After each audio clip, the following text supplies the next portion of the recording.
Welcome to Bank of Tennessee Women Empowered. I see a lot of familiar faces that came from our kickoff, so I'm so excited that you decided to come back again. My name is Jan Yates, and I'm the program director. Women Empowered is about partnering with women business owners, professionals, and next generation leaders by providing you with resources and networking opportunities to help maximize your success. We are a locally owned community bank, and we are committed to the betterment of this area, but we also possess unique expertise and knowledge that can benefit local business owners and leaders, and we have made the commitment to provide support through programs like this. I invite each of you to join Women Empowered by visiting us on our website at bankoftennessee.com/Women Empowered. I think everybody's going to enjoy I know everybody's going to enjoy our program today. I haven't actually seen it myself, but I'm very excited to because I've heard lots of things about it. How to effectively manage 4 generations in the workplace. We face this not only in our work life, but also in our personal lives. Look back 4 generations in your family. My grandmother was a product of her time, although I could never accept her doing everything for my grandfather, whether she was up to it or not. Can I get you another glass of tea? But I understood on some level that my grandmother's way of behaving was just what they did in that era. My mother also suffered from her own era issues. She was defined by the relationships of having a good man, providing for her and by her side. She was a product of her generation and her era. My grandmother's and mother's way of thinking were not mine.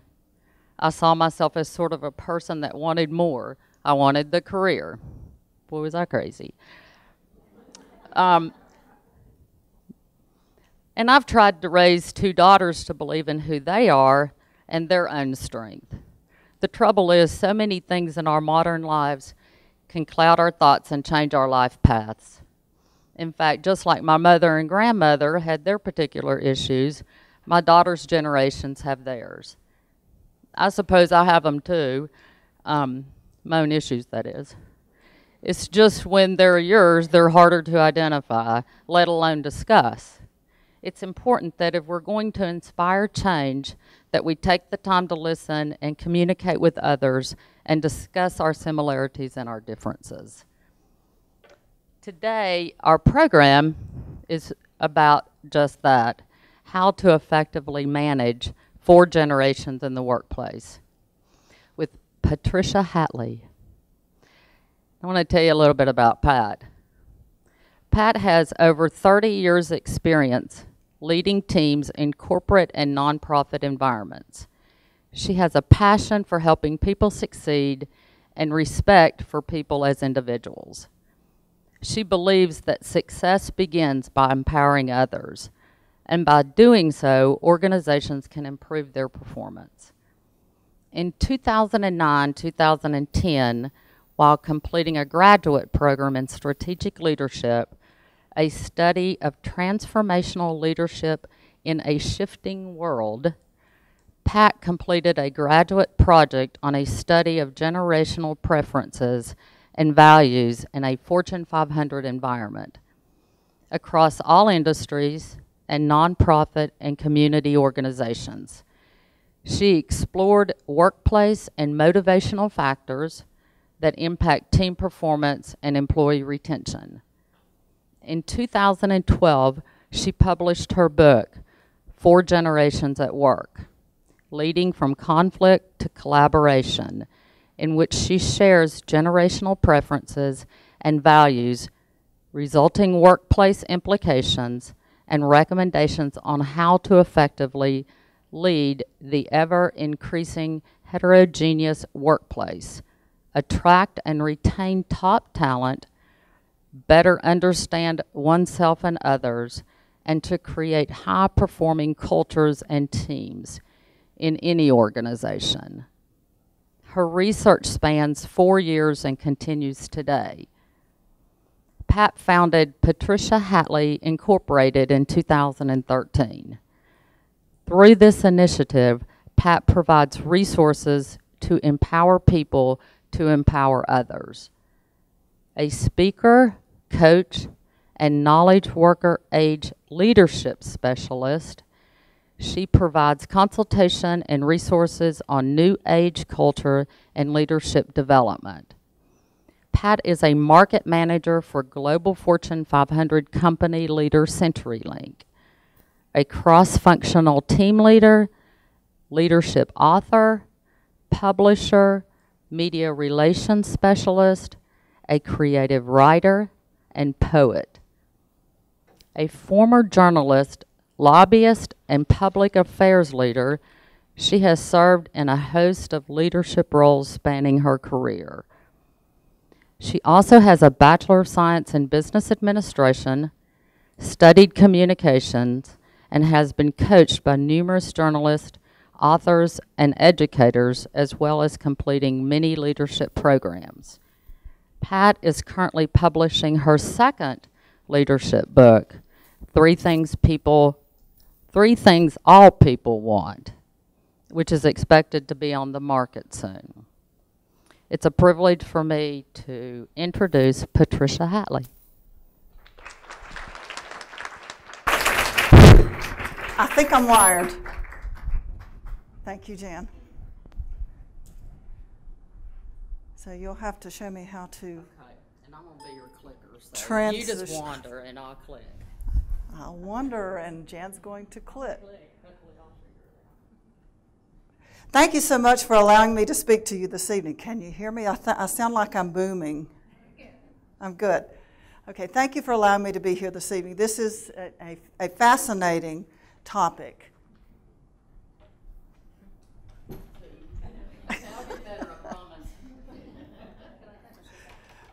Take your shoes off. As Jan said, as I completed my master's degree, I fell into one of the most fascinating topics. And it's a topic and issues that's literally changing the way we work, live, think, worship, anything and everything about our lives. It's literally changing the values and preferences of everyone. And it's also impacting family relationships.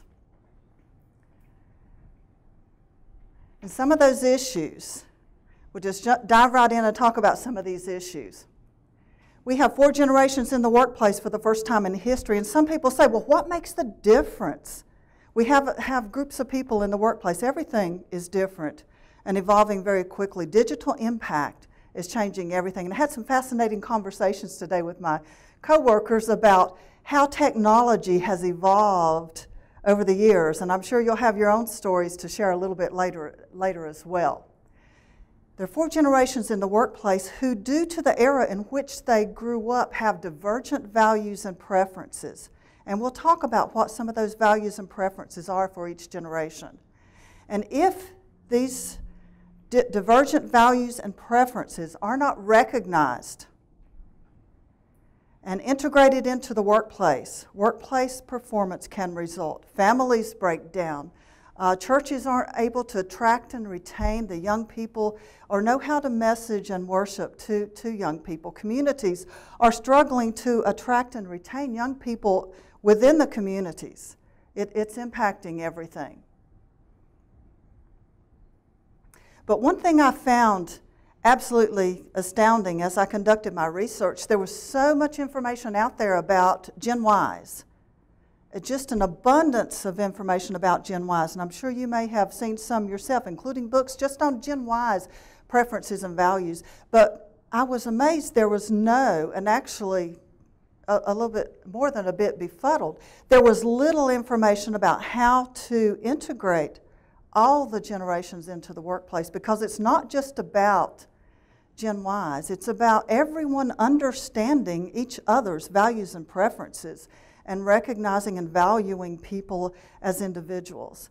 And that's significant, and that's what this is all about.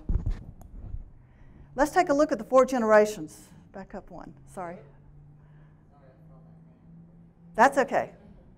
Take a look. These numbers are a little bit skewed now as far as the number of people in the workplace because due to digital impact, the number of people in the workplace is declining. Digital technology requires fewer people to get jobs done. However, this still gives you a picture of the various age groups and the landscape of the workplace. You have the veterans, start at the top, the veterans. 5 to 7%, that's less than that now as veterans are aging out of the workplace. Veterans were born 1920 to 1940 loosely. Then you have the boomers, we're going clockwise. Look at the huge population of baby boomers in the workplace. Born 1947 to 1967 loosely, at around 40% in the workplace, I think now, over 70 million people, baby boomers in the workplace. And then going on around, you see the Gen Xers. Gen Xers born 1970 to 1980, and I think we have all ages in the classroom here now. Born 1970 to 1980, a little bit smaller group at 20% in the workplace, and that's probably fairly accurate.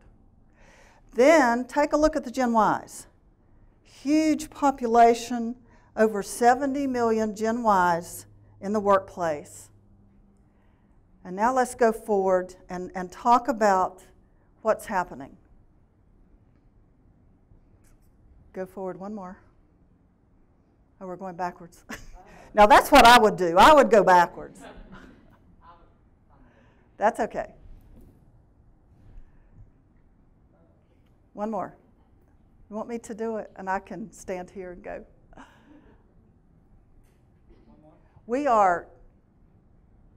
Another thing that's significantly impacting the workplace, we're no longer in an industrial age. An industrial age was characterized by leadership styles that spoke to leading machines. People were responsible for taking care of the machines, and the workers were there to output products. They were told what to do, how to do, and when to do it, generally. That's how dominantly our leadership styles evolved. Well, we're in a knowledge worker age, digital impact, keep that in mind, where ideas is the engine and currency of the global economy. Ideas and thoughts and creativity and innovation. We're in a service-intensive world. Information-intensive age. Knowledge worker, people call it knowledge worker, information, digital age. Forward.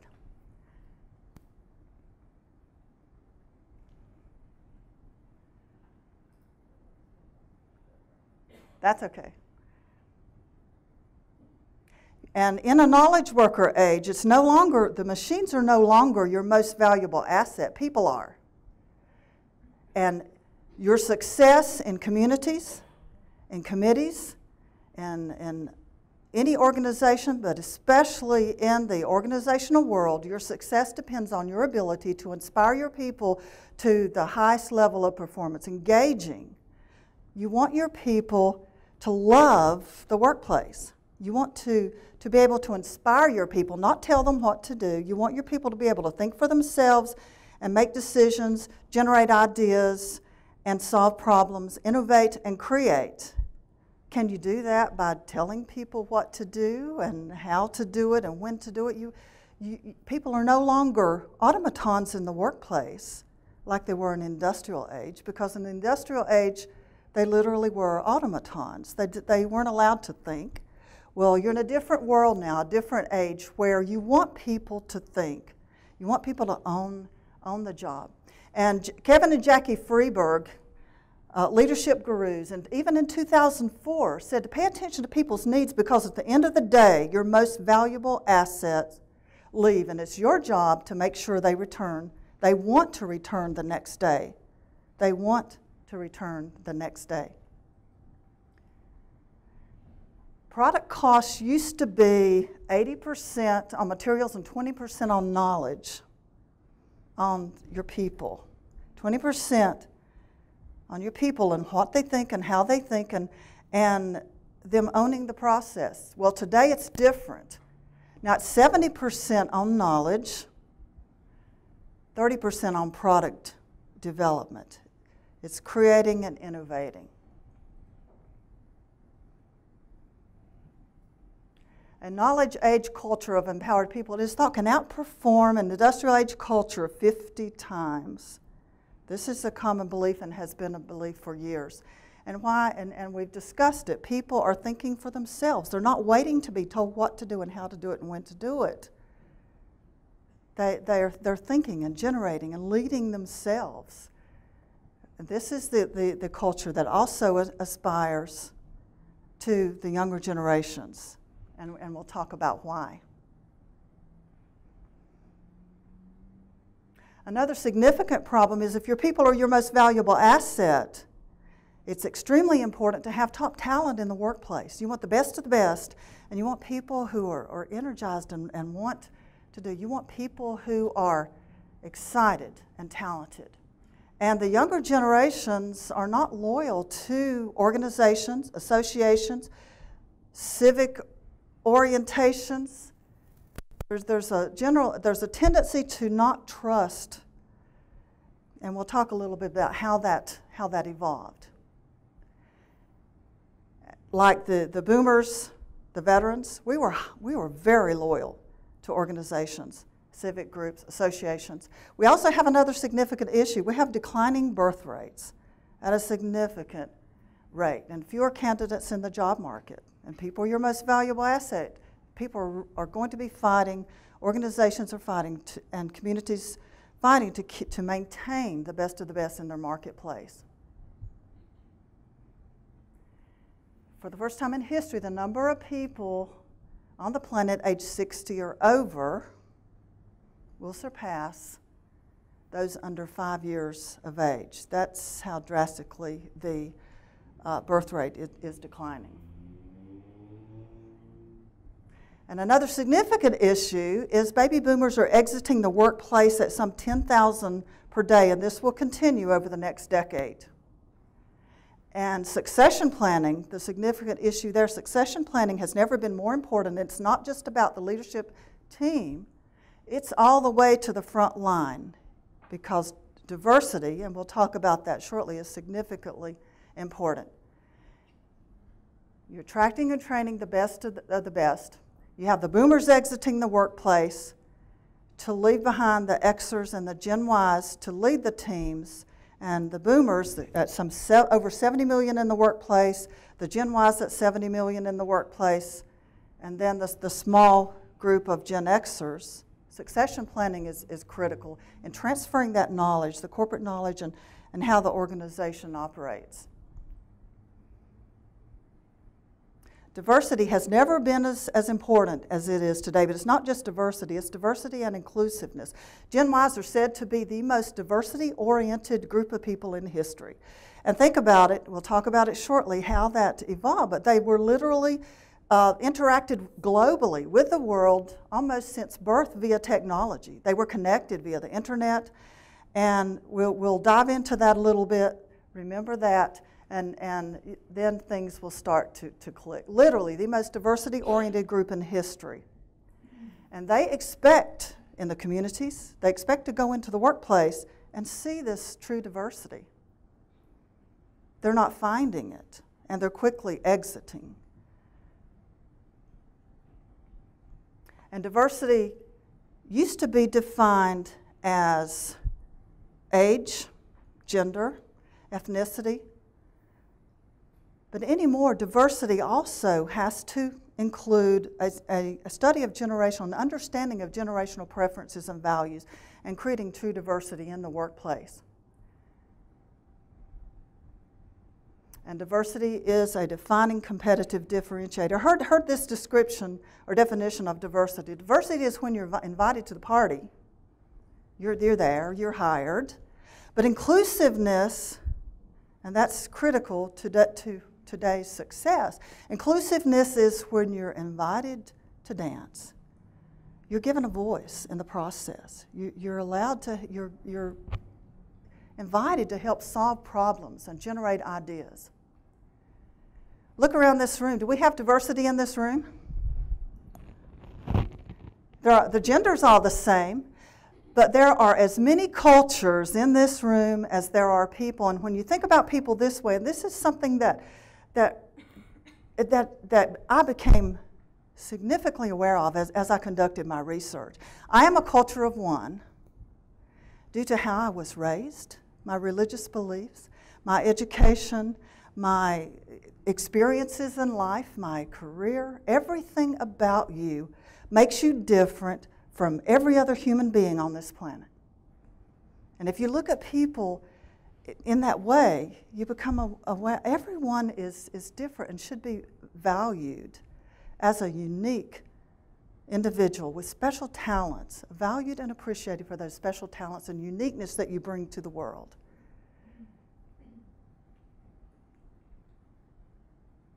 Another significant thing I'll just touch on is that investors are aware of these issues, and they're making decisions on how to invest in businesses based on whether that organization has people-oriented cultures, has a people-oriented culture, because it has been proven that an organization with people-oriented culture values can more effectively, more quickly arrive at sustainable shareholder value, arrive at results and sustain them. Okay, those are the issues. Let's dive in and learn who the 4 generations are and learn a little bit about the 4 generations and their values and preferences. First, we have the veterans. And how many veterans do we have in the room? All right. I knew you were here. Well, the veterans grew up in a very, very frightening time. Stock market crash, World War II, rationing of food, no jobs, no food, hardship, suffering. It was a very frightening time. And throughout life, as I did this research, I listened to the voices of the past as my grandmother and others shared some of these stories. And then I could understand why they behaved the way they did, why they had some of the values and preferences they did. And just a few of them. Veterans generally have a strong need for respect. And I know some wonderful veterans in my life. And actually, I met one for the first time tonight, and I'm very excited about meeting with her a little bit later, and you'll hear from her in a little while. Discipline, order. Remember, their lives were in turmoil. It was a very frightening, scary time. So they wanted order in their lives. They wanted security. Status quo, they generally want status quo, consistency, respect for authority. They're loyal to organizations and generally trusted organizations, went to work, and if they could, retired from those respective organizations. Conservative people, strong political ties and affiliations. And this will begin to change. Then we have the baby boomers, that huge population of over 70 million in the workplace, products of the veterans. And all of a sudden the world opens up its prosperity and its growth and challenge and change. And we baby boomers thought we could change the world. We worked until we dropped. We were workaholics.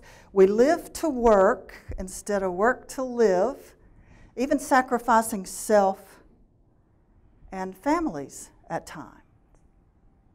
And that's important to remember because that will shift and change. And these are some of the things we saw.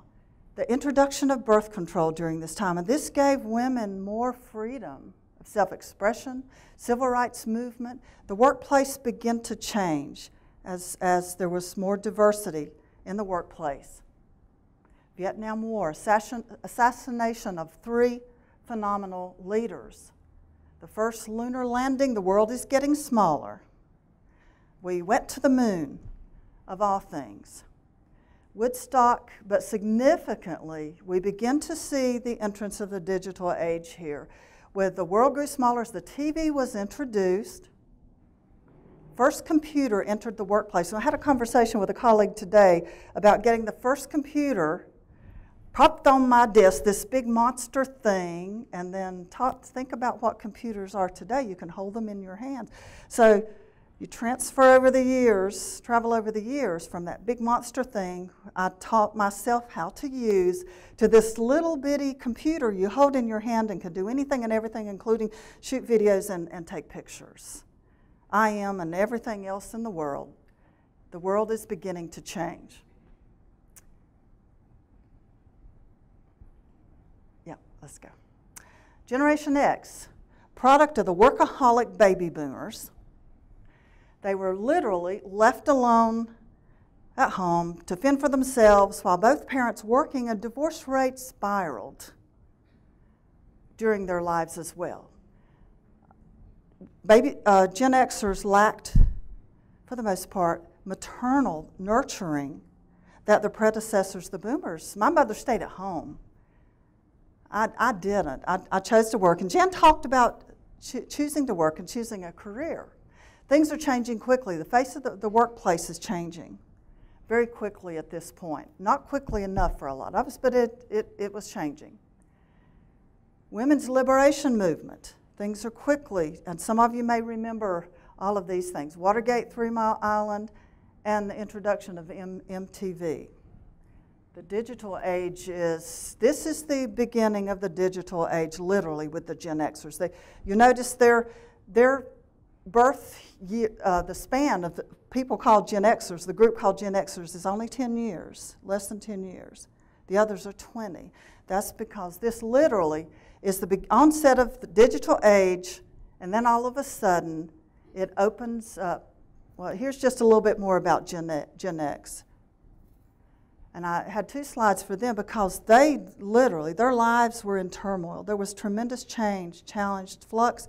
Everything was changing. Even that they saw their parents booted from the workplaces as organizations, reorganized as technology began to replace people in the workplace. A lot of change. And take a look. How many of you remember the disaster, the space shuttle exploding, and how many of you were watching it on TV? Literally, the world became very small, and you sat in your living room and you watched people were so excited about a space shuttle, and then you saw all these people you respected literally being blown to smithereens before your eyes. These are some things the Gen Xers were dealing with. And as a result of all the change in their life, we begin to see a shift here. They're fiercely independent people, self-reliant, confident. Diversity and inclusiveness is important. Here we begin seeing that shift of diversity and inclusiveness, globally oriented. They had access to the world via technology. Techno-literate, flexibility, informality, fun. They want a life-work balance. They will not dedicate their life to an organization working 12 hours a day like their parents, the boomers, did. They want a life-work balance. They work to live. They don't live to work like the boomers did, and still do. And few political alliances. Then we have the Gen Ys, the products of the boomers, and this generation literally fell into the world right in the midst of the digital age and quickly became more digital. Came in the world literally cutting their teeth on technology. From the time they were born, everything they touched and played with, jumped and sang and moved, and by the time they were in elementary school, practically they had a wireless phone. Literally interacting with the world via technology. The world quickly became very small, very flat, and very fast-moving. And in conversations, how many of you communicate with the boomers and veterans? Communicate with your children texting, and that's the best way to get a hold of them. My granddaughter today was playing, and she is not even 2 years old, was playing with my daughter's wireless phone and pressed the first number on the phone and dialed me. My granddaughter, who's not even 2 years old, likes to FaceTime. The only way I can reach my the younger generations, generally the Gen Ys, and then the plurals, is via social media. I am on Facebook or texting. They'll respond to text. They grew up with computers, internet, back one. That's okay. Video games, cell phones, and then quickly social media. They saw for the first time in our lives terror on home soil with 9/11. The world became a very frightening place. And children, blowing away children in high schools. This impacts the way you think and the way you trust the world and associations. Now, the Gen Y's core values, they thrive on challenge, change. Remember, they're highly stimulated people. And when we talk about these groups, these are generalities. Doesn't mean that everyone in these groups are the same, and we don't put people in boxes defined by lines and expect everyone to behave the same way, but these are generalities and tendencies that it's been proven, been proven for the general population. They're independent, but not as much so as the Gen Xers. Optimistic and idealistic, which makes them have some things in common to the baby boomers, because the baby boomers were idealistic, optimistic. We thought we could do anything and everything. Highly technical, literate, and they want to use the technology in the workplace. When they go to the workplace, they expect to be able to continue texting and interacting with people in the same way. To this point, the most social group in history, but they socialize mostly, almost entirely, via social media, via a digital platform. Diversity and inclusiveness is a must. It's not an possible, it's a must. They expect it in any area of their lives. Globally oriented, they have had friends for the most part around the world from a very young age through digital interaction. Most of them will never meet again, but still, they're highly globally oriented. Flexibility, they want and thrive on life-work balance. They do not live to work. They work to live, and they want their flexible time. And they also thrive on informality and change and fun, a fun environment. We'll touch on the Gen Zs only briefly. This very soon will be the fourth generation in the workplace. The Gen Zs are still in school, born loosely 1999 to 2010. They're being called the children of the virtual world, literally the most social group of people in history, but socialize entirely via technology. A business colleague of mine, as I was conducting my research, said, Pat, I had to set up a Twitter account to talk to my teenager. I had to get my child a wireless phone to be able to communicate with her, so on and so forth. And many of you can relate to that. And they buy based on battery life, is what I was told. This group is being called plurals now. And to relate to the socialization, I saw a post on Facebook. My niece, who is, I think she's a junior in high school now, said, my mom told me today I did 10,000 texts this month. I cannot conceive sending 10,000 texts. But anyhow. Okay. One significant thing that we're seeing, can you relate to 10,000 texts? One significant thing that we are seeing is there's a leadership shift. The leadership styles that used to work will not work anymore.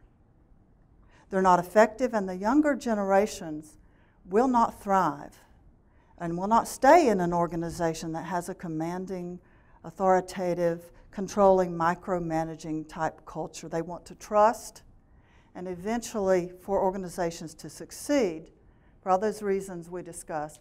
And you can start at the top and see the machine age, industrial age, whatever you want to call it, male-dominant workforce, top-down authoritative, status quo. People had no voice. They were mere automatons. Too, the boomers, things began to change with digitalization and women entering the workplace, ethnic groups entering the workplace here in the U.S. Power, control, authoritative was still dominant and still is to a great degree, but as more women entered the workplace and laws changed requiring equity and a lot of other things that were occurring, you see a more a need for more collaborative, diversity, inclusiveness environment, and people want to have a voice.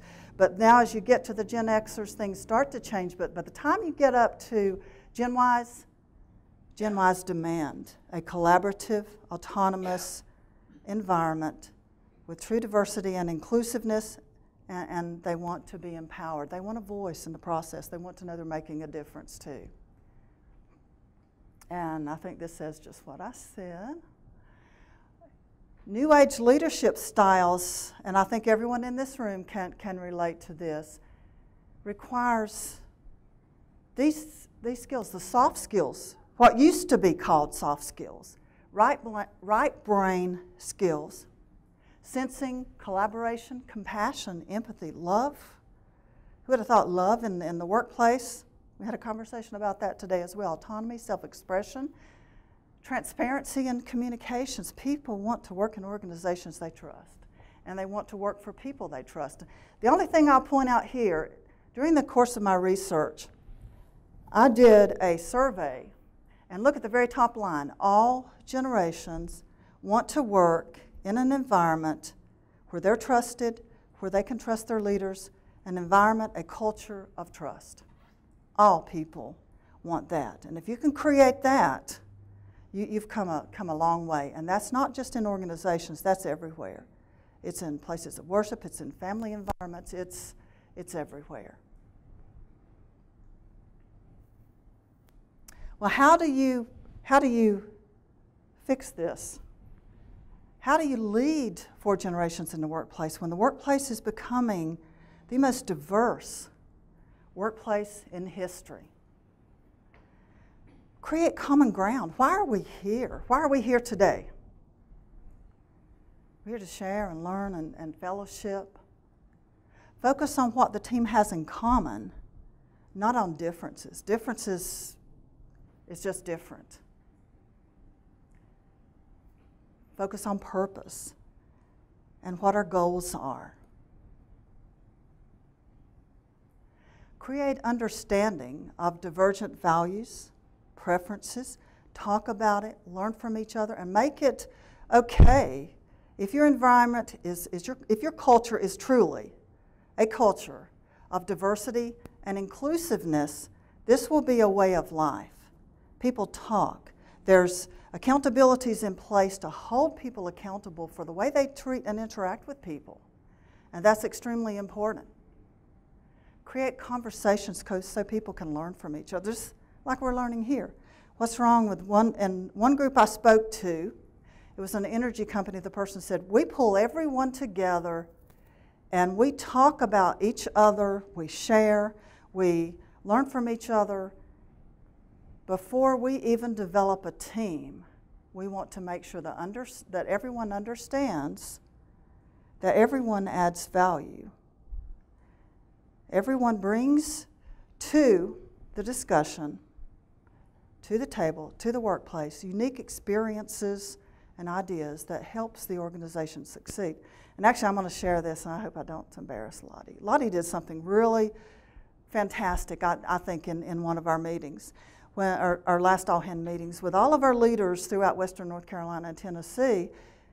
She went through a process. Each person shared one thing about themselves, and what kind of person do you think you are? Well, that was eye-opening as we walked around the room and listened to these some 50 leaders in our organization, and everyone's different. It really raised awareness of how different we were, but how divergent. And then we talked about why it's important to create a diverse team of people with divergent thoughts and ideas. And ultimately, that's how our team succeeds. is it brings divergent values and thinking more than ever, when in the right culture, helps organizations, committees, communities succeed. And I'm just touching on, giving you a few highlights. And we talked about diversity and inclusiveness and holding people accountable. Just because an organization says they have diversity doesn't mean they have diversity. Sometimes it's just words on a wall. So you quickly pick up on whether or not it's real. Do you really have respect for all people in your organization? Transparency in communications, no hidden agendas. More than ever, leadership quality is one of the most important things your organization can focus on to succeed in today's world, because your leaders are not just your leadership team. Your leaders are all the way to the frontline employees, because you want people to lead themselves. You want people on the front line to pick up that, to make decisions on their own. And the most important leaders in your organization are those frontline supervisors, are the people who interact directly with your customers. How do they inspire? Do they inspire those employees who interact with your customers? Because ultimately, if they don't, everything will suffer. Customer services, customer experience, your production, everything will suffer. Develop a culture of collaboration, team orientation, and empowerment. It's critical. And to all of that, if trust doesn't exist, you will never arrive at this. So that's a story for another day. And just a few critical things on this. Create a learning culture. Collaboration, a collaborative environment where people trust each other and feel comfortable, feel they're safe enough to share their voices, to share their thoughts, their ideas, they share. It creates a culture of learning, a process of continuous improvement. It's self-perpetuating. That's where innovation is spawned. Ideas are generated, problems are solved, new ways of doing business are solved.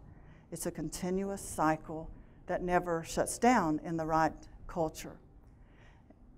And encourage innovative and creative thinking in that right culture. You don't have to encourage it. It's there, but you want people to feel safe in taking risks and making decisions. I heard our chief operating officer one time say, encourage your people to take risks. And people are human. They will make mistakes, but we don't learn if we don't encourage our people to take risks and try new things, because she saw how valuable this is. Reward intelligent mistakes and failures. And to some, that's ridiculous. You want people to know. You want people to create, innovate, develop new ideas, new ways of doing business. And that's in the knowledge worker age. And the younger generations who've had access to the world, literally, they had access to everything via computer. They love this type of environment. And if I leave you with one thing today, if you take one thing from here in every area of your life, whether it's family, church, community, your workplace, whether you are a supervisor, a leader, a CEO, or whomever, give everyone a voice. And what does that mean? It's inclusiveness. Let everyone feel important and that they matter in the workplace, being here. I want to know I matter, that I'm making a difference. And we'll talk about that a little more. As I completed my research, I learned this. There are three things all people want. And yes, I do have a book about this. It will be on the marketplace soon. But there are three things all people want. Everyone, regardless of how hard-shelled, what position they have in life, where they're located around the world, Everyone wants to be loved. Love is the greatest of human needs. And if you can integrate love into the workplace, you immediately develop trust. You develop trust because people don't fear you. They know they're valued as a human being. And yes, you can integrate love into the workplace. And I have a couple of sections in my book that will be out soon, that talks about how do you integrate love into the workplace and what exactly does that mean anyhow. People want to be respected as individuals. Value and appreciate me for who I am, not try to make me what you think I should be. Unless, of course, my behavior is hurting others or literally breaking down. I think you understand that process. But value people and respect people for their uniqueness. As we pointed out earlier, every person in this room is different. Everyone is a culture. I am a culture in self, and you each, you're a culture of one. How many people are in this room? 60-some. There's that many cultures in this room. You're included over there, the videographer. Everyone wants to know they're making a difference. So you take these into your home environment, and even my mother, who's nearly 80 now, she still wants to know she's making a difference to her family. We're the most important part of her life. Most important part of her life, she still wants to know that she matters to us, that she's making a difference in our lives. Think about your children. Think about your friends. Think about those coworkers in the workplace you interact with every day.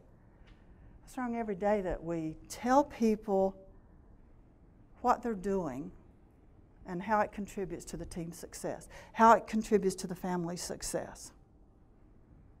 It's these three things. If you tap into these, try to lead people and interact with people in the world using these three things, you will make a significant difference in your life and the lives of others. A phenomenal difference.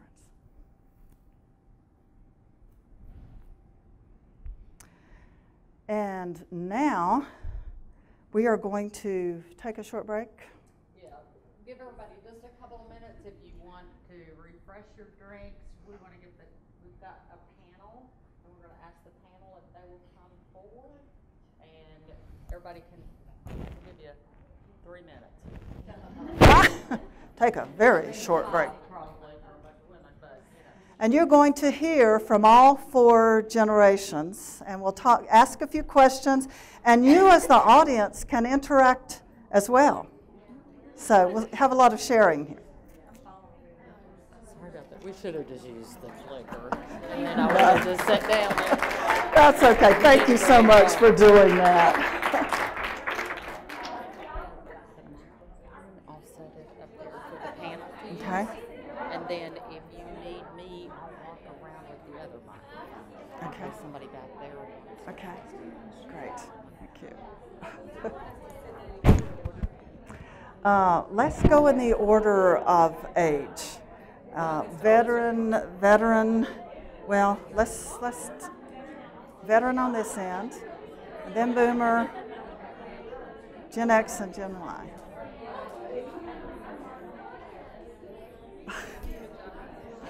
Thank you. Whew.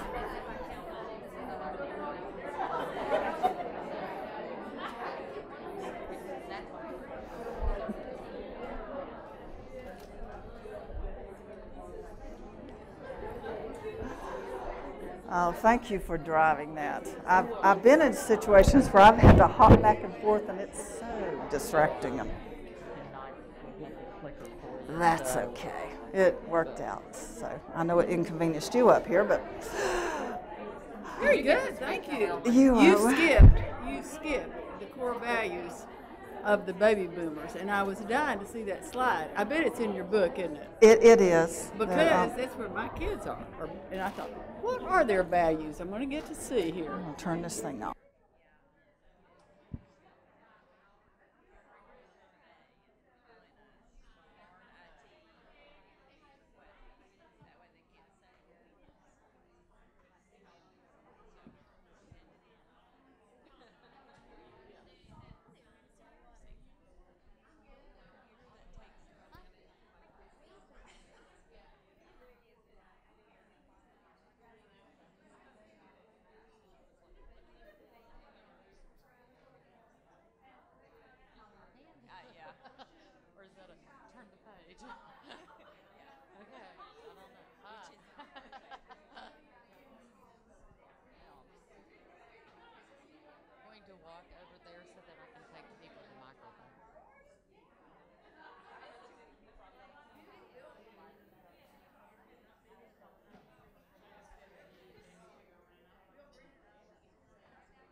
Okay.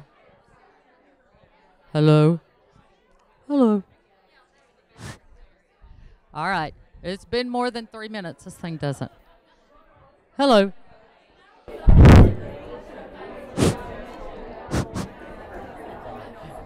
Yeah, it's just not very loud. Okay, it's been more than 3 minutes.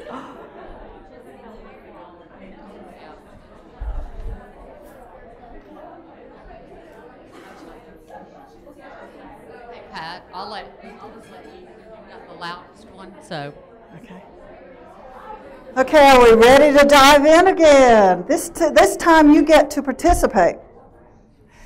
I have just a couple of questions to get us started, but feel free to interact. What I will do is ask these questions. We have in front of us here, we have all four generations, pardon me, and I'm going to allow you to introduce yourselves, if you would please, and we'll start here with our veteran. Hi, I'm Martha Nan Meredith. I live here in Johnson City on Knob Creek Road and have been working most all my life at various jobs. I'm Lottie Ryans. I'm also from Johnson City, and I am with CenturyLink. I'm Rebecca White. I'm the marketing director here at Bank of Tennessee. My name is Sarah Kinsler, and I'm a recent ETSU graduate. Go Bucks. And I'm currently working 3 part-time jobs, so I do a little bit of everything. And she does do a little bit of everything. We have 4, even though they're female genders, we have 4 very divergent people here. And we will start by asking this question, and what I'd like to do is start here with you.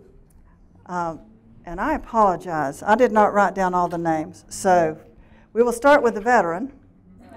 And then we, and from what I understand, she has an absolutely amazing career. And I'm looking forward to meeting with you, or life and experiences. I'm looking forward to meeting with you sometime, maybe over lunch, and learning from you, because I think I can learn a lot.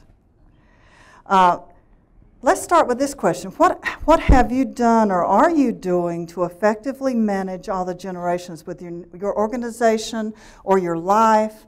Or what would you recommend if you're not currently in an organization? And for the Gen Y, I understand you are in an organization now, but what do you expect from leaders or the organization? Are you asking Gen Y? No, I'm asking you now. I was just sort of level setting. Actually, our oldest son is managing our business, and I am assisting him, and that can be quite a handful. Thank you. No, seriously, I think these other 3 that are actually in the workplace more than my job, we're in the construction business and property management business, and my job is to call up the nearest plumber or the nearest electrician that needs to fix something. So, you know, and I have great respect for their abilities. So we try to make them feel very important, as you just told us. Very good for you. In my current position, I have 2 generations I manage. But in the last job I had before this, I managed a call center which had all 4 generations. And some of the things we did, you heard that different generations have different preferences for work-life balance, for flexibility, et cetera. So sometimes we had to adjust policies, either to try to get some things in line or to create flexibility. And you know, 'cause what you don't want to have is a lot of churn, because as Pat described, people will flee if they're not, you want them to drive that car back the next day. So we adjusted different kinds of policies, whether it was our time away from work policy or even time at work policies, allowing technology at work. That was a really big deal. If you allow somebody to bring their wireless device if they're working a call center. Well, I don't know what they're doing today, but when I was there, we did start allowing that, as long as it was not distracting from what they were doing, because many times people can do multitasking. We would look for how to build teams and what kind of projects. Put somebody in charge of doing something. Value their creativity, value what they could bring to the table, and we tried to put different generations on a project. I was just saying, on the Johnson City Board of Education, and we changed policies and allowed cell phones at school for the high school. That was very controversial. A lot of teachers did not like us doing that. But you know, our perspective was, number one, they're going to do it anyway. Do you spend all day trying to chase them down and take it away from them, or do you want to teach them how to use it respectfully and wisely, and you know, not cheat with it, not have it out during the day, just like you shouldn't have it out, you know, in a particular kind of setting. So those are some of the things that I've been exposed to over the last few years as we tried to adapt to create, as Pat described, a collaborative work environment where people want to come to work, but that you value what each person brings. And there's going to be people that still want the rules, and they're going to be hard and fast by that. And if that's what makes that particular person's preference or generational preferences work, then there still are rules in place as well. Well, being part of Generation X, I grew up as a latchkey kid. I was one of those, and so I was very independent. I took care of myself until my mom got home. My personality is one that is independent driven. So for me, in managing people that are younger than me, it's important for me to remember that they're not as independent as I am, that they enjoy more of the collaborative environment, and they want to meet a lot, they want to talk a lot, and I tend to go over there and work, and I'm going to go over here and work. And so that's, you know, and it's never a personal thing, it just ends up being a preference. And so for me to remember to pull around and have lots of round tables so that there is some of that idea generation is important to them. And so if I can take a step back for what I would prefer, which is that independent nature, and bring them along, I think is definitely important. And then also remembering that the usage of technology is just so natural for them, and it is for me too, but they tend to communicate professionally via text message. And so I know it's different for other generations, but you know, if somebody calls in sick via text message, that's not because they're not being professional, that's just their preferred method of communication. And so always keeping that in mind as well. I think it's important, as you know, the younger group that's just now entering the workforce, to really respect the fact that we are new. We aren't experienced. We don't know everything yet. But at the same time, I think it's important for us to have confidence and know that, hey, we do bring something to the table, and we are an asset to the team. So, you know, I've never managed anyone before, so I can't really answer that question. But one of the things I love about, like I said, I work 3 part-time jobs, and 2 of them, a lot of the work is outside of the office. And having that flexibility to, you know, grab my computer, work at, you know, 12 till 3 o'clock in the morning, I can do that. It's totally fine as long as I meet that date. And that's really important to me, to be able to kind of juggle, you know, having my free time, but still having the discipline to do, you know, all 3 jobs. Thank you very much, and I can relate to the texting part. And I had a conversation earlier today with Lottie and some of my colleagues about how we communicate and the difference in communicating. I text, collaborate, I call it text conferencing with my family, with my colleagues at work, where you actually have 10, 20 people in a text message, and everyone is responding. And if you have a smartphone, everybody's responding and everyone sees the messaging. But then there are some people some of my family members who don't have the smartphone yet, and they're sort of left out a lot of the streams of conversations. I even schedule hair appointments, doctor's appointments, other professional appointments, texting. That's an incredible transition from early in life to now. So it's very important to learn those, and thank you so much. What are your communications preferences? And we just talked about that. Phone, face-to-face, email, text, social media. Let's talk a little bit more about communications preferences. How do you like people to communicate with you? With whom? Anyone in your life. With your 12 grandchildren, texting. Otherwise, I wouldn't get to talk to them. With my Bible study ladies, it has to be by telephone for a lot of them, because they may not even have a computer. to receive an email. So it really depends on the people you are trying to reach, I think. I think someone my age. You're definitely very smart in texting with your grandchildren. That is incredible. Do you ever FaceTime? Oh, yeah. Oh. All right, she's with it. Yeah, I think that's important. Your comment was important, Martha Ann, in terms of with whom. When I thought about the question, I was thinking about how was my work preference for communication. That's where my brain went. And on a regular basis, we have an instant message platform. So, I can have multiple conversations going, and that's what I end up doing, unfortunately, probably. Be on a conference call and have 3 texts going. Sometimes sometimes I wonder how we get things done if we didn't have that capability, but for me, it's been easier to just send somebody a message, get a response back, and be looking to see who's responding. So that's how I have guided myself at work to get it all done. I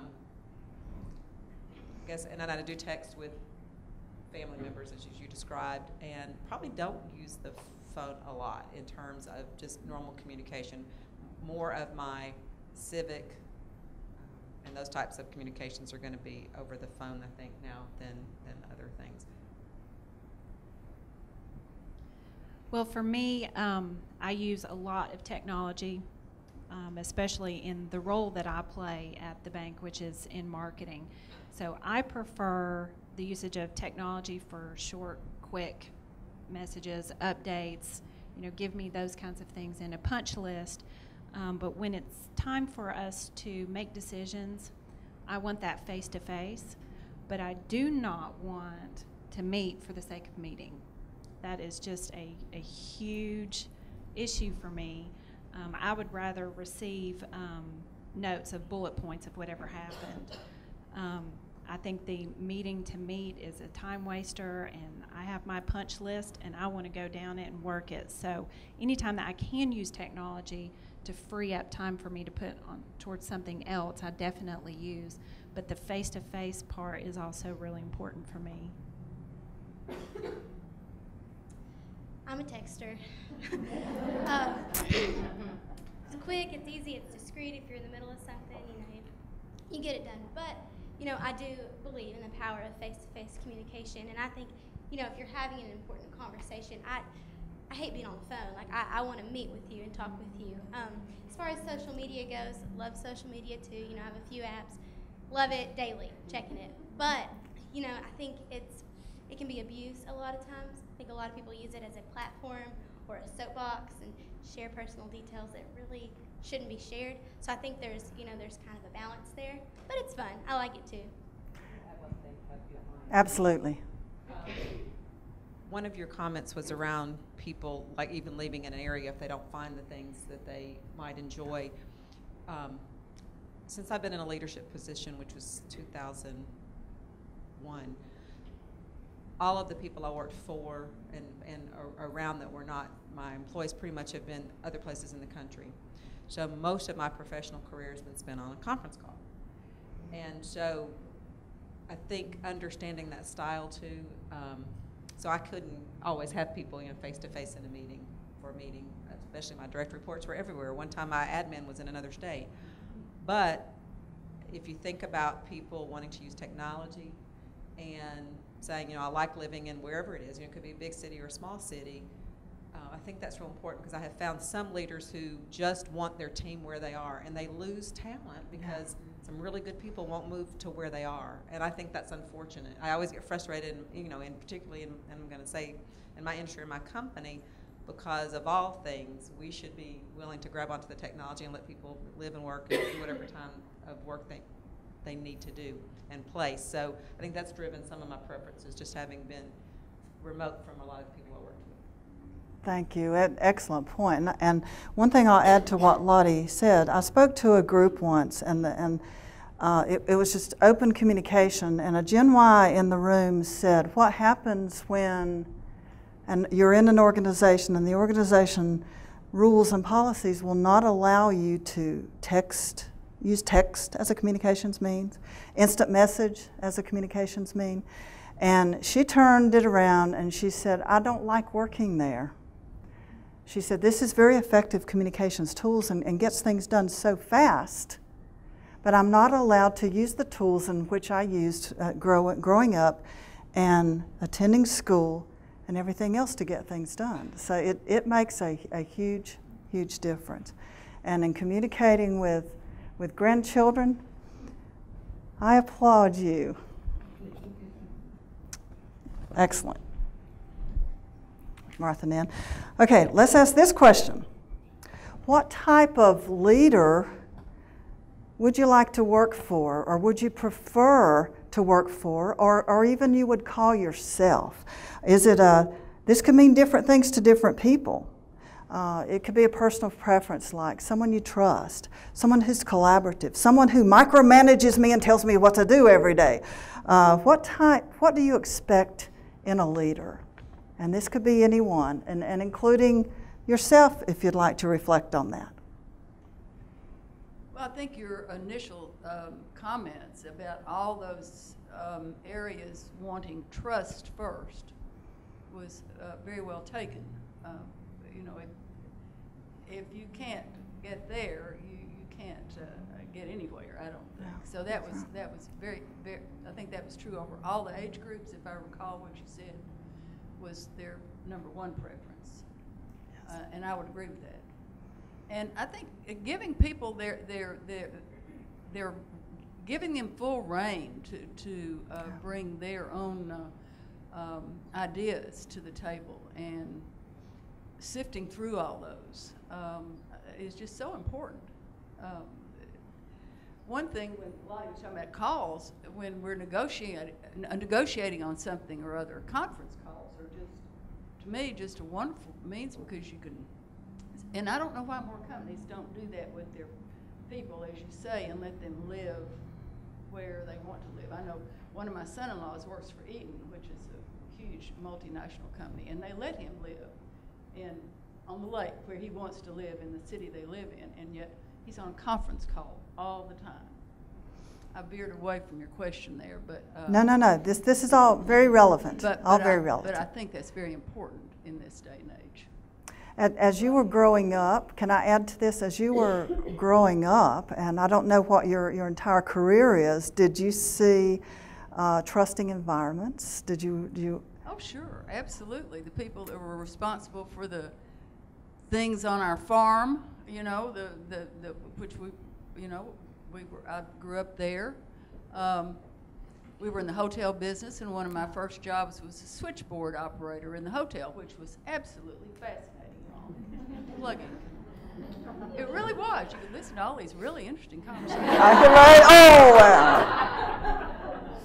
But all the people had to be exactly. All the people that worked, the desk clerks and the maids, and all these people had to be trusted in that sort of environment. So yes, I think that was very great. Thank you, Martha Nan.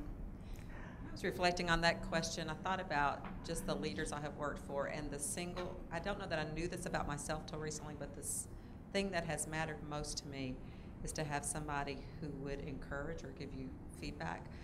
I worked for a man many years ago who probably gave too much feedback. I mean, he used adjectives. You walked on water with him. He was wonderful, but you just felt good being around him because he was always giving you positive feedback. The first person I worked for in a leadership role was from the Midwest, and I decided there's a Southern thing and there's a Midwest thing, because he gave feedback, but the words are always, no, you're never great, you were very good. But finally I just decided that was an issue from the part of the country we're from, and so I had to say, okay, that word is good, I can take that. Then the next person I worked for did not believe in celebrating and did not believe in giving much feedback. And that was probably the hardest 3 or 4 years of my career, because I'm like that little puppy in the back of the car, those old-timey things, another head shake. I'll do anything for you, just tell me something positive. And so now I work for somebody who is good about, great note. I mean, and it's not that I think I'm wonderful or good, but I just need something to let me know that you're paying attention and I'm doing okay in your eyes. So that's just something I've learned to myself recently, having gone through that dry period. I mean, the person almost was proud that they don't celebrate, and that's just, they want you to know they're all business, they go on about that. But for me, motivating others, it meant I had to figure out how to get my own motivation, because if I wasn't getting it, but I was still needing to give it to others, that was kind of a tough time. And that was not a generational issue, ironically, because most of the people I've described, one was older, but most of us have been around the same age. So I thought that was kind of interesting. And that you hear one of the three most important things. One thing that all people want is the need to know they're making a difference.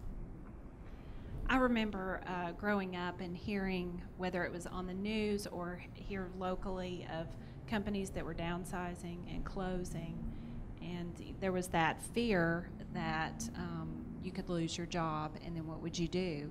So for me, one of the things that's really important is to have a stable, dependable employer. And I always try to think of myself as to make sure that I'm a quality employee that brings something to the bottom line or some kind of impact, so that I can always retain my position here and to show my value to the company. I also like to work for companies and individuals that walk the walk. I don't want you just to talk about it.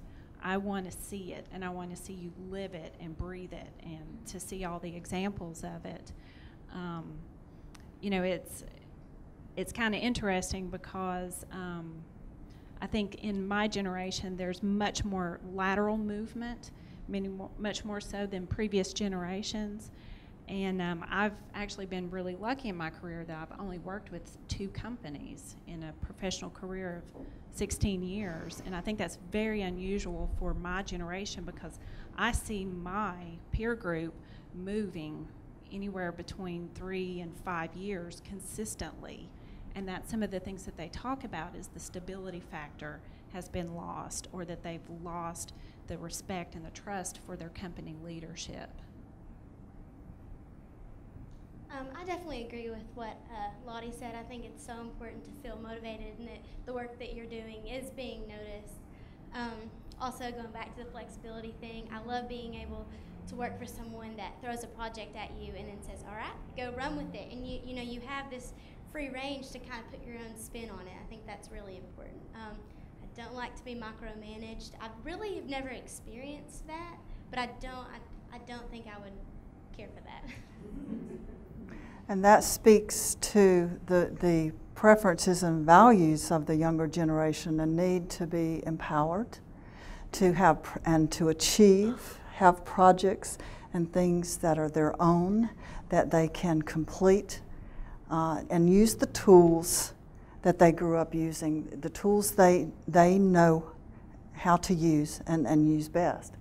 The end product is still the same, and most often even better, because they were creating and generating new ideas through the process. Excellent, thank you. What inspires and motivates you in the workplace or any area in your life? What motivates you, inspires you? Well, you really have to have something you just love doing every day. You have to have, I read once about this lady that was giving a speech at commencement, and she was probably my age or older, and she said that, you know, she could just stay in and lie in the bed and she's going to get to be 85, or she can do something from now until she is 85 that she really, really, really loves doing, and it's all going to be much happier. And I think you really have to do that whether you're 20 or older, for sure. One thing, when y'all were talking about the companies, I think in my generation, companies valued their employees more. I know people would go to work, for instance, a friend of mine, his father worked for Florsham Shoes in New York all his life. And you don't see that happening much anymore, you know. It would be nice, but it's just not so. People change jobs much more often. That's quickly. Lottie, I'm gonna think a minute and let you.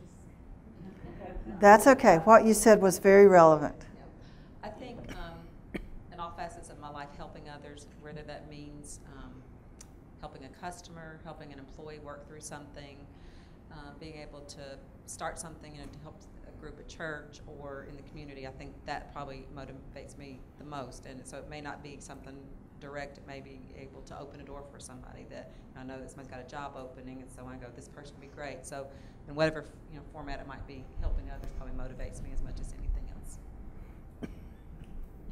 I like working for a company that has a vision and a strategic direction, and that can motivate me.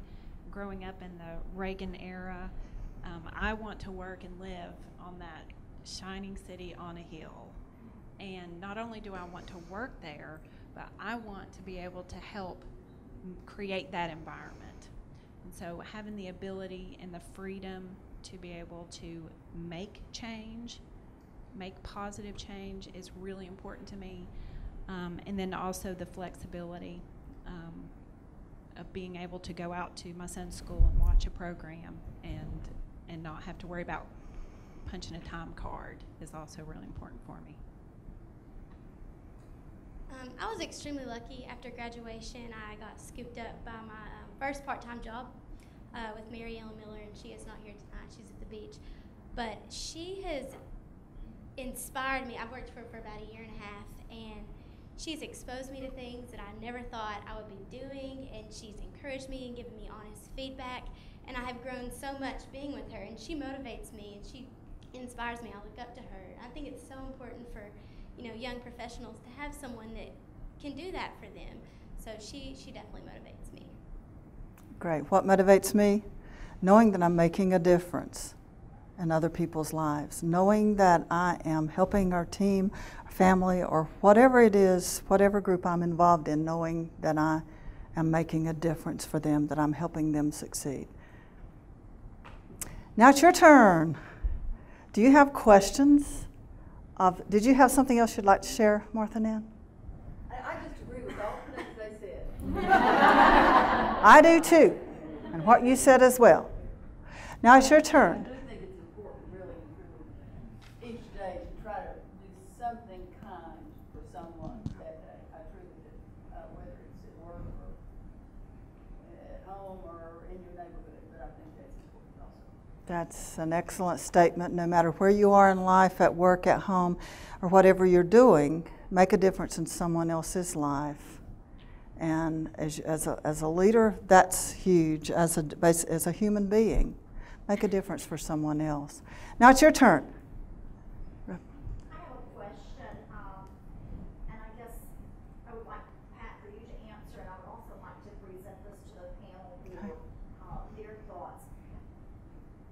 With the increase in use in technology, emails, texts, so on and so forth, is there a concern about that we are becoming less civil and less connected as a society because of the increase in technology and its use? There's a lot of conversations around a lot of questions, but nothing has been substantiated to some degree. There's a lot of thought processes that the younger generations lack social skills because of their use of technology. Some people, that's true. However, the young people I know in my life are very coachable. They want to learn. Including my nephew, who most of his life would not come out, and I had to text him through the walls to say anything to him. He wouldn't talk to me face to face. But now he's in the military. He's highly sociable. He had to go through that learning process, transitioning from high school and into society and learning it. But he's one of the most intelligent people I know, and I know some wonderful Gen Ys and younger people. But is it creating you don't have that? It's interesting that she asked that question, because my third book, which I'm into the third chapter, deals with exactly what we're talking about here, and I call it digital grenades. What happens when people are communicating digitally? Often they forget there's a human being on the other end of the network, and they can toss digital grenades, literally, which crush people in a world and an environment where your success depends on inspiring people to the highest level engagement, and you're not talking to people face to face. You're literally using technology most of the time. It's important to remember to collaborate, include people, and think before you press the send button and make sure you're not sending a digital grenade. Go ahead.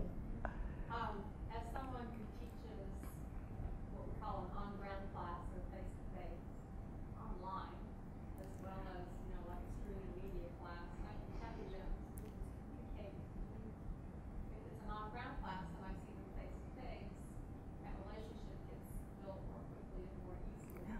And in children's relationship, and even if it's an online relationship, it's still not the same that I do with my students. As face-to-face, yeah. And that's a great word, digital grenades. It really is. So, and let's go to the panel and see who would like to discuss it. Anyone there? I have a younger sister. She's in high school, and a few months ago, she called me and she was looking for a job. Sarah, I'm going to go into justice. I'm going to apply for a job. And I was like, that's great. And she literally called me to ask what she should say.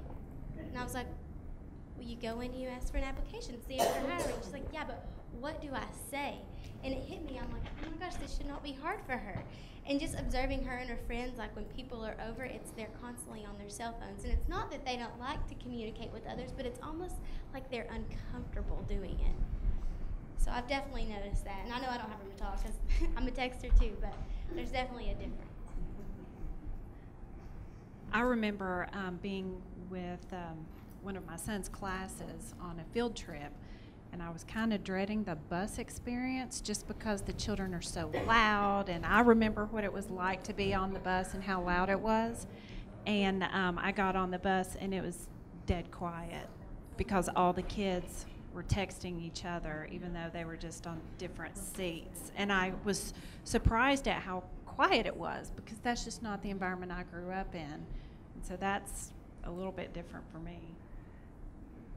I think there's validity to what you all are saying, but to me it's also like everything else that's evolved. You start having to teach the etiquette, you teach the process, you teach the right and wrong. So I think that's where we'll go with it next. I mean, just like people are learning, you don't put everything out on Facebook because employers are going to be looking at it, and not just one-on-one and how you treat a person. I think we also see in business that a complaint can go viral. You can have a YouTube about the person that fell asleep on the job, whatever it is. So there are so many things you have to be more aware of, but clearly there are some landmines associated with it. I have a friend that's a car dealer in Kingsport, and he was in Charlotte with their managers on marketing to the 20, 30-year-olds, and they told him to not look at them, to not try to sell them, have the iPad in front of him and their cell phones and give them the information on those devices, not looking at them straight forward. And I thought that was very surprising.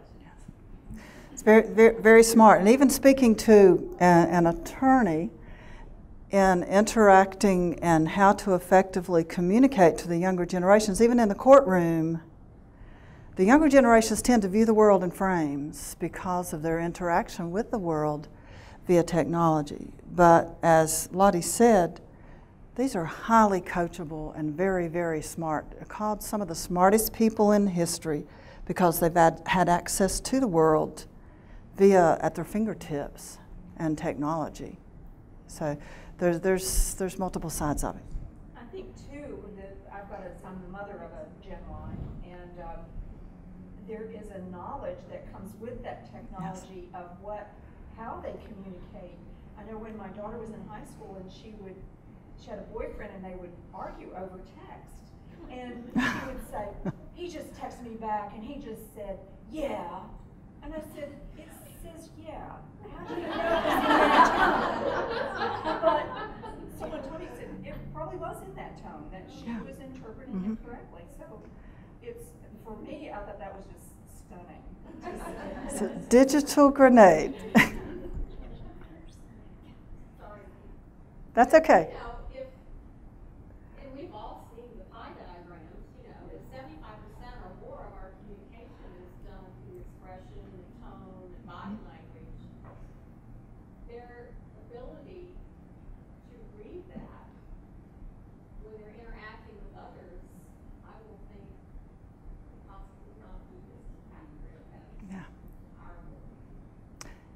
You hit on a good point, and that is true to a great extent.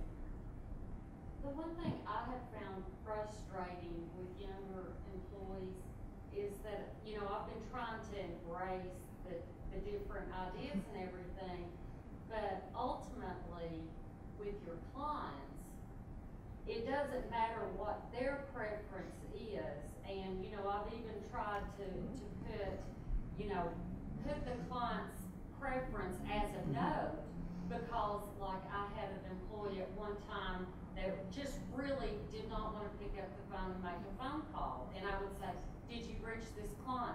I've emailed them, I haven't heard back from them. And I just had to keep coming back and saying, if you email and you don't hear back, pick up the phone.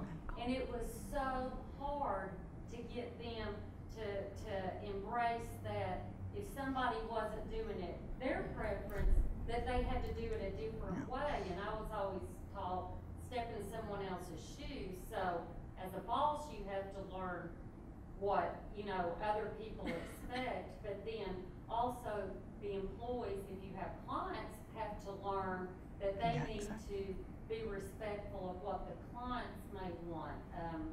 I had a doctor that his office, somebody, I guess the receptionist, was texting to confirm an appointment. And I thought that that was so presumptuous to assume that I would even read a text, because if it was my husband, he wouldn't. He always says, call me, don't text me. And so I think as business owners and people in a business, you have to learn your clients or learn your target group and not just assume that because you've been in a certain environment that they'll respond to that. And that's exactly true. It's creating an understanding and respect for divergent preferences and values, including communication styles. I would never send an email to some generations. For example, in one meeting, one person said, I've learned, and she was a customer-facing person, she's learned that some groups want more information. I want more information. I'm a writer, but then I'm a boomer, but as I've used technology more and more, just give me clips, just give me bits and bytes, just give me what I want to know and let me move on. It's a very fast-moving world, but it is understanding whether you're interacting internally or with your customers, understanding and respecting different preferences and values, including communications. And if one thing doesn't work, call and ask your customers or your employees, how do you want to be communicated to? But I think that goes back to Lottie's point too, and I've had this in the workplace. I'm in healthcare, and some of our younger employees, if we're going to do a phone follow-up with a patient, they might not know or might not be comfortable with that technology. And I can remember asking a young employee, let's do follow-up phone calls on these patients, and she had a deer in headlight look. And I'm like, what's wrong? And she said, I'm not sure I know how that communication should go. And I said, well, let's talk about what an appropriate phone call is and what it consists of. I said, how often do you actually use the phone to talk on? She said, when we order pizza. And I was like, so it is about teaching that skill set and what that interaction is and what the goal of that interaction is. And just assuming that everybody knows that skill is not a safe assumption. That's an excellent point, and that's exactly right. I remember my daughter when she was young. The only way she would not talk on the phone. She's a Gen Y. She would not talk on the phone. She would text once she finally got a wireless phone. That's the only way I could keep up with her. But she would go online and order pizza even. But then she went to school, went off to college, and she's working in a pharmacy. She quickly learned, she developed those communication skills and does really well at it now. But it was a challenge for her to begin with. So, if you don't have that skill to be able to, you don't know what that person's like on the other side of that phone and how that conversation is supposed to go. But she worked with people who took her under their wings and coached her, and that's what it's all about. It's sharing and helping each other succeed, and it works both ways. It's sharing my preferences are, How would you like to be communicated to? It's a two-way street. Pat, we're making this sound like this is just terrible, and it's not terrible. I'm just sitting here thinking this technology is absolutely amazing.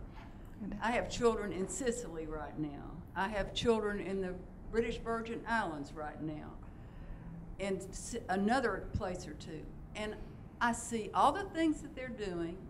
I hear all the places they're going almost immediately. Now that is, to me, is unbelievable. It's amazing. And Martha Nan, that is an excellent point. Technology is great, and it's here to stay and will become even more prevalent.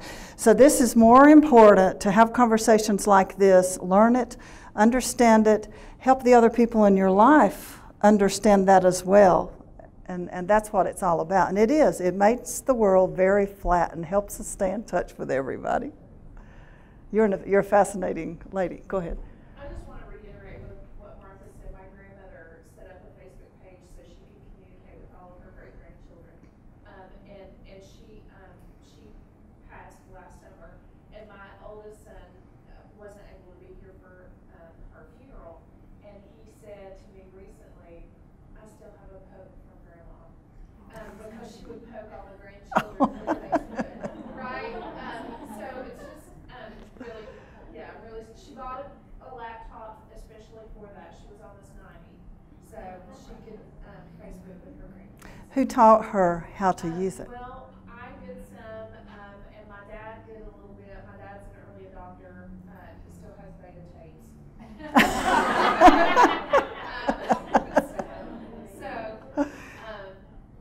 So we all sort of pitched in and helped.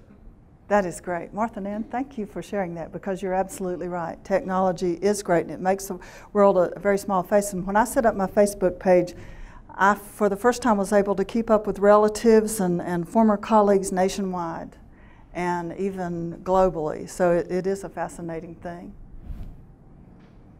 We have about 7 minutes. Go ahead.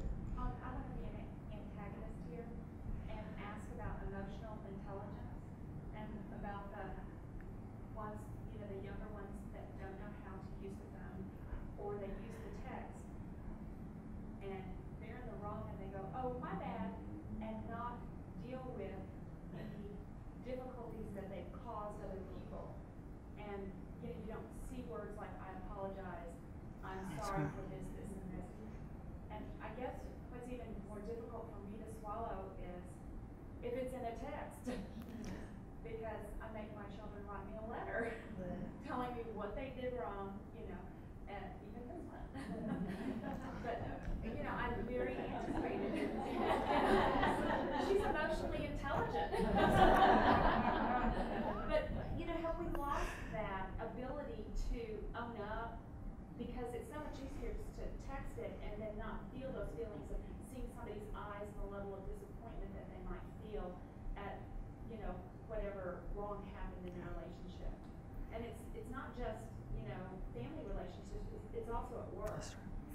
So is it easy to get by and not be accountable? Get by. I have my own responses, but first I'll look to the panel if anyone would like to share some personal stories. Just anyone.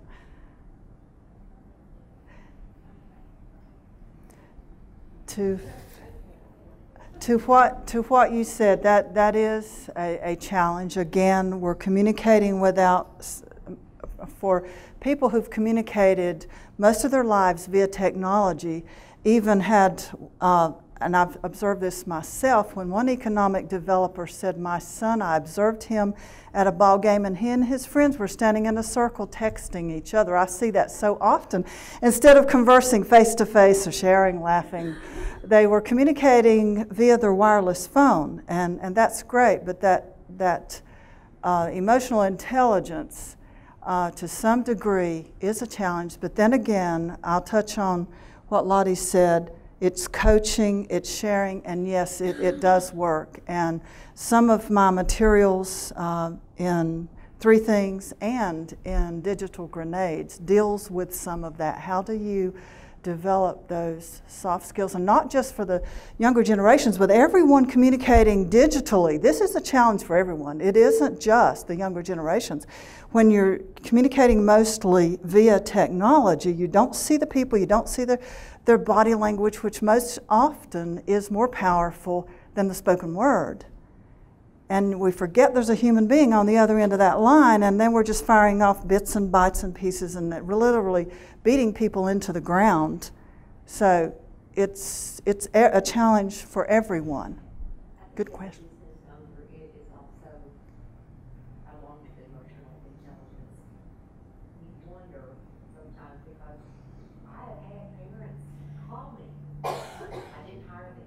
I hired them. But I don't need to discuss with you why she got terminated. You know, you're sleeping on the job, sorry, you know, you're not going to work here. But you do still have to deal with this, and I don't think that it's a good spot to be in, because they do need to know that we don't need to nurture every single thing that they do. They need to come prepared to be able to work in the workplace. That they don't need to have these hovering parents calling their employer.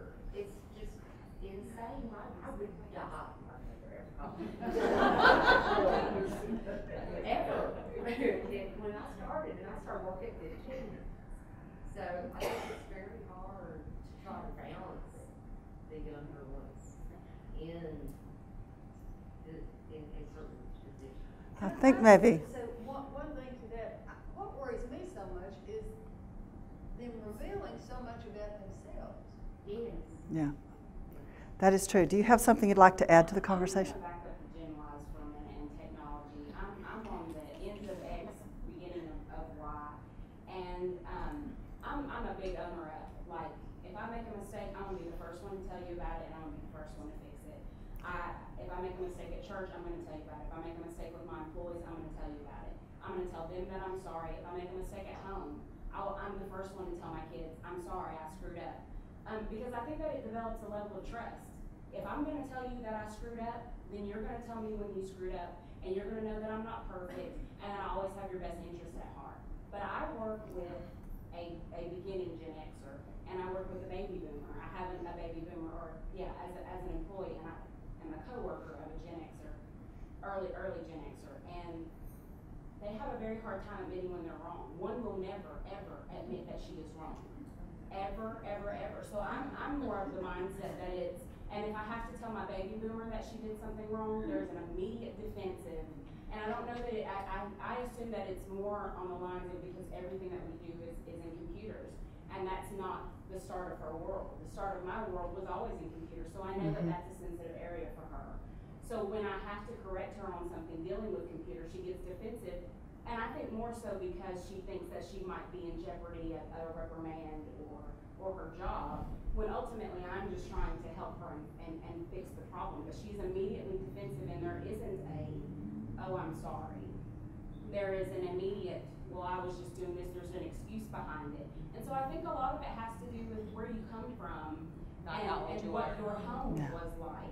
You know, we admit that we're wrong, therefore I'm going to admit when I'm wrong. So I don't know that it always has something to do with technology. I'm going to go back to, did you over-nurture?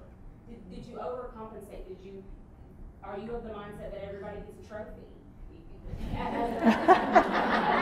think that that's more it than the fact that you communicate via text, because text is, I mean, it's just another avenue. I mean, I text with my daycare teachers all the time. I need you to text me because you can't call me. You can't always call my husband, so you have to text me. So I don't think that it's all about how you communicate as it is. Where did you come from, and what was that world like for you? Were you coddled, or did you have to own up to what you did and fix it? That is true. It's your, again, back to who you are and what all the experiences, how you were raised, and everything in your life making you who you are. And to all these comments, again, creating understanding of people, whether you supervise or just interact with them, and learning and talking, how am I how can I help you? And I'll share this story quickly because I think we need to shut down. And a colleague, another business colleague, not within my organization, shared this story. She said a boomer colleague of hers was to the point in his career he had always had a clerical person working for him, taking care of all the computerization, all the emails, all the communications, anything and everything, and he had not learned how to use it. Well, he was going to ultimately have to exit his organization due to computerization, digital technology, and she very tactfully offered him outside the organization to coach him on the use of technology to help him succeed. She didn't have to do that, but she had compassion for that person and helping him get past that. And that's what it's all about, whether you're a Gen Y, Gen X, boomer, or veteran. It's having compassion for each other and a willingness to share and learn from each other. Thank you so much. We are at 6 o'clock. Yeah, I just want to thank the panel. Thank you guys so much for participating. I think everybody really enjoyed this. I encourage you all to go out, check out our website at Bank of Tennessee, Women Empowered. Our next event is scheduled for June the 12th, and we have Andrea Wilcox that will be, yeah. So you need to come. Don't get her feelings hurt since she's been here, and seen this. So thank you all so much. Pat's going to be autographing some of her books out front. Thank you so much. Thank you.